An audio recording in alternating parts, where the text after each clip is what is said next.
டெல்லியில் உள்ள வேளாண் ஆராய்ச்சி நிறுவனத்தில் நடைபெற்ற நிகழ்ச்சியில் மழை பெய்ததால் அதிகாரிகள் குடை பிடிக்க பிரதமர் மோடி மறுப்பு தெரிவித்தார். அதை மறுத்த பிரதமர் மோடி கையில் குடையை ஏந்தி மற்றவர்கள் நனையாமல் பாதுகாத்தார்.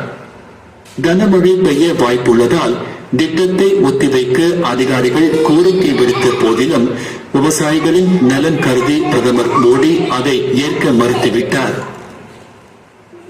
வங்கதேசத்தில் வன்முறையால் பாதிக்கப்பட்ட இந்து மாணவர்களின் பிரதிநிதிகளுடன் பேச்சுவார்த்தை நடத்த அந்நாட்டு ஆலோசகர் முகமது யூனுஸ் முடிவு செய்துள்ளார்.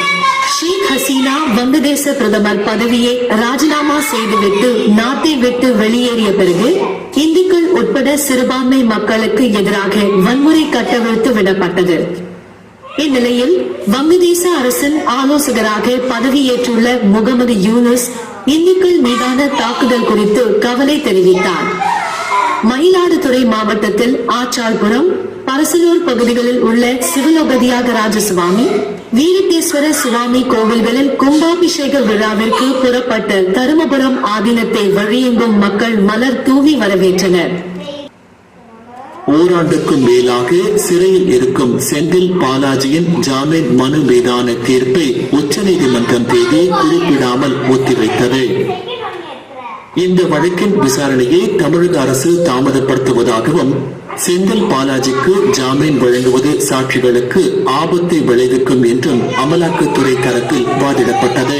ஹிண்டன்பர்க் அறிக்கை மூலம் நாட்டில் பொருளாதார சீரழிவை ஏற்படுத்த காங்கிரஸ் முயற்சி, மக்களால் நிராகரிக்கப்பட்ட பின்னர் நாட்டில் பொருளாதார சீரழிவு மற்றும் உறுதியற்ற தன்மையை உருவாக்க காங்கிரஸ் கட்சி தனது அமைப்புகளுடன் இணைந்து முயற்சிப்பதாக விமர்சித்தார்.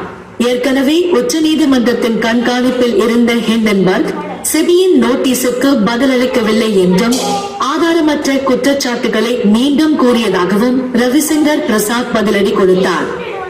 சுதந்திர தினத்தன்று தேசிய கொடி ஏற்றுவதை தடுப்பவர்களை குண்டர் சட்டத்தில் சிறையில் அடைக்க வேண்டும் என சென்னை உயர்நீதிமன்றம் தெரிவித்துள்ளது.